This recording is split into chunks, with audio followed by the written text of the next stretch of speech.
ஆண்டவராகிய இயேசு கிறிஸ்துவின் நாமத்தில் உங்களுக்கு வாழ்த்துக்கள். எல்லாரும் எப்படி இருக்கீங்க? சுகமா இருக்கீங்களா? சந்தோஷமா இருக்கீங்களா? இந்த நாளிலும் ஆண்டவர் கொடுக்கிற ஆசீர்வாதமான ஆலோசனை சங்கீதம் 128 1 Psalms 128 verse 1. கர்த்தருக்கு பயந்து அவர் வழிகளில் நடக்கிறவன் எவனோ அவன் பாக்கியவான்.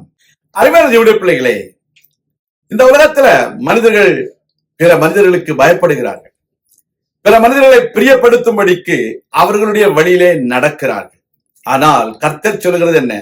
உங்களுக்கு ஆசீர்வாதம் வேண்டும் என்றால் நீங்கள் யாருக்கும் பயப்பட வேண்டாம், எனக்கு பயப்படுங்கள், நான் காட்டுகிற வழியிலே நடவுங்கள் என்று கர்த்தர் சொல்கிறார்.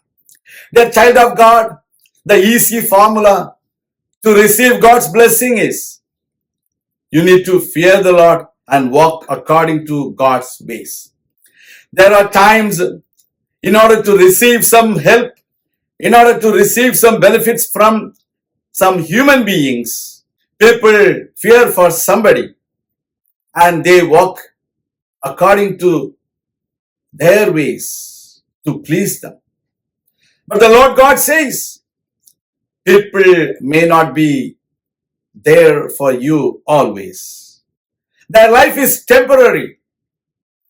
Their power and authority is for a short period of time. But you fear the Lord and walk according to God's ways, you will have eternal blessing.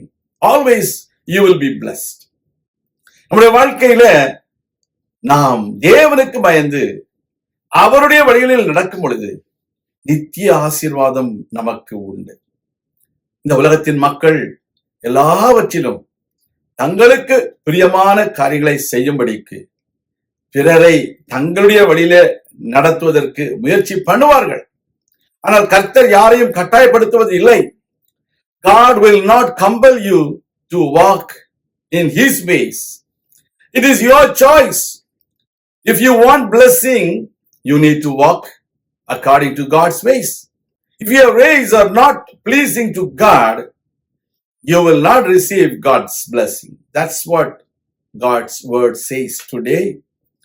அருமையான தேவனுடைய பிள்ளைகளே, இன்றைக்கு உங்க வாழ்க்கையில ஆசீர்வாதம் வேண்டுமா? உங்களுடைய கையின் பிரயாசம் ஆசீர்வதிக்கப்பட வேண்டுமா?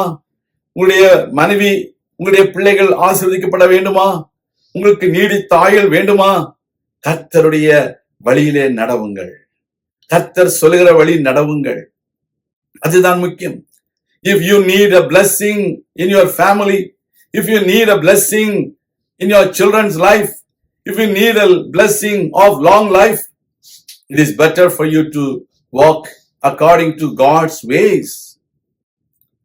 God has all power and He will bless you forever. You need to understand that secret in our life. You don't need to please the people. You don't need to be afraid of the people. But we need to be afraid of God. And we need to walk according to God's ways. Then you will receive God's blessings. Abraham, he walked according to God's ways. And God blessed him. Joseph, he walked according to God's ways. And he feared the Lord. That is why God promoted him from the prison to the palace as a prime minister of Egypt. Today, God wants to bless you. You need to walk according to God's ways. நாம் ஜெபிக்கலாம். எங்களின் பரலோக பிதாவே, நாங்கள் உயர்வின் மேல் உயர்வை பெற்று உன்னத நிலைமையை அடையும்படிக்கு உமக்கு பயப்படுகிற பயத்தை எங்களுக்கு தாரும். எங்களுக்கு விரோதமாய் செயல்படுகிற பிசாசின் கிரியைகள், பொல்லாத அந்தகார சக்திகளுடைய கிரியைகள் இயேசு கிறிஸ்துவின் நாமத்திலே நிர்மூலமாகட்டும்.